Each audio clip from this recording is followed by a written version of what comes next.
ने इस देश को क्या दिया? तो इस भारत के राष्ट्रवाद ने इस देश को सर्वे भवन्तु सुखिनः और सर्वे सन्तु निरामया का एक वाक्य दिया, जिसको हम लोग आज भी अपने जीवन में लाते हैं। इस भारत ने इस देश को वसुधैव कुटुम्बकम की वो भावना दी, जिस पर हमें आज भी नाज है कि इस भारत का प्रत्येक व्यक्ति कहता है कि केवल ये भारत नहीं तो जो वसुधा है, ये पूरी धरती हमारा परिवार है और ये वसुधा हमारा कुटुंब है। ये भावना यदि किसने दी तो ये भावना इस भारत के राष्ट्रवाद ने दी है। इसलिए मित्रों, उन लोगों से आज मैं ये कह देना चाहता हूं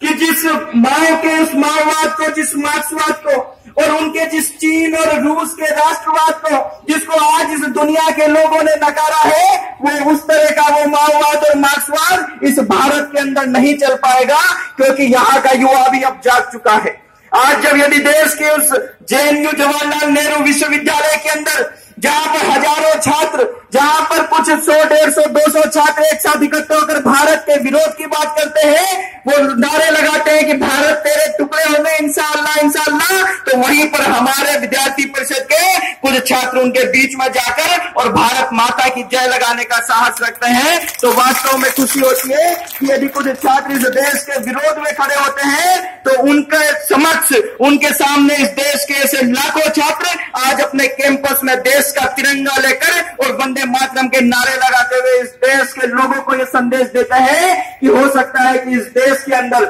यदि अयोध्या के अंदर राम के लिहाज से केकई हो सकती है, यदि अयोध्या के अंदर राम के लिहाज से केकई हो सकती है, और उस रावण की लंका के अंदर यदि विभीषण हो सकता है, तो इस भारत जैसे पवित्र देश में भी कुछ कन्हैया कुमार और कुछ उमर खालिद जैसे लोग हो जाते हैं, तो उससे ये देश को हम लोग बदनाम नहीं होने देंगे। आज भी इस देश का युवा ऐसे हर उस वामपंथी विचार के खिलाफ खड़ा है। अभी हम लोगों ने देखा किस तरह से रामदास कॉलेज के अंदर किस तरह से ऐसे उन वामपंथी विचार के उस भारत के विरोध में नारे लगाने वाले शेला रशीद और उमर खालिद को वहां पर बुलाया जाता है, और जब उनका विरोध के स्वरूप वहां के छात्र खड़े होते हैं तो उनके साथ मारपीट की जाती है, परंतु तब भी वो छात्र घबराता नहीं है, तो उनके सामने खड़ा होता है, भारत माता की जय के नारे लगाता है और पूरा संघर्ष करता है। इतने दिनों से जो ये घटना दिल्ली विश्वविद्यालय के अंदर चल रही है, परंतु आज खुशी तब होती है जब उस छोटी सी घटना, जिस वहां पर जिस तरह से उमर खालिद और उसको बुलाया, उस घटना को रोकने के लिए ऐसे लाखों छात्र इस देश के अंदर खड़े होते हैं, अपने कैंपस के अंदर खड़े होते हैं और इस देश के लोगों को बताते हैं कि यदि आज कुछ छात्र इस देश के विरोध में खड़े होते हैं तो ऐसे लाखों छात्र इस देश के पक्ष में भी खड़े होते हैं, क्योंकि ये भारत केवल जमीन का एक टुकड़ा नहीं है, तो ये भारत जीता जाता एक राष्ट्र पुरुष है। और आज भी इस देश के लोगों ने माना है कि यदि इस देश के अंदर इस तरह की घटनाएं और भी घटित हुई तो उससे हमें घबराने की आवश्यकता नहीं है, क्योंकि मित्रों जिस तरह की हत्या आज इस देश के अंदर हो रही है, जिस तरह से आज देश के अंदर एक तरह का ये इंटेलेक्चुअल टेररिज्म यहाँ पर जन्म ले रहा है, ये शायद उसी दीपक की तरह है जो कि बुझने से पहले बहुत ज्यादा फड़फड़ाता है, परंतु उसके दिन बहुत करीब आ चुके हैं, क्योंकि जब वो बुझने वाला होता है तो वो फड़फड़ाता है। और ये विचारधारा भी आज इस देश से खत्म होने वाली है। ये वामपंथ जब आज इस देश से खत्म होने वाला है तो आज इसकी लो भी बढ़ती जा रही है, परंतु वो दिन करीब आ गया है जब ये लो बुझने वाली है, जब ये वामपंथ का विचार इस देश से खत्म होने वाला है। आज जब मीडिया के अंदर, आज जब ऐसे विश्वविद्यालयों के अंदर कुछ लोग पूछते हैं कि आज इतनी सारी विचारधाराएं इस देश में काम कर रही है, तो शायद एक बार एक विश्वविद्यालय के अंदर की चर्चा को मैं आपके समक्ष बताना चाहूंगा कि इस देश के अंदर आज 3 तरह के विचार काम करते हैं।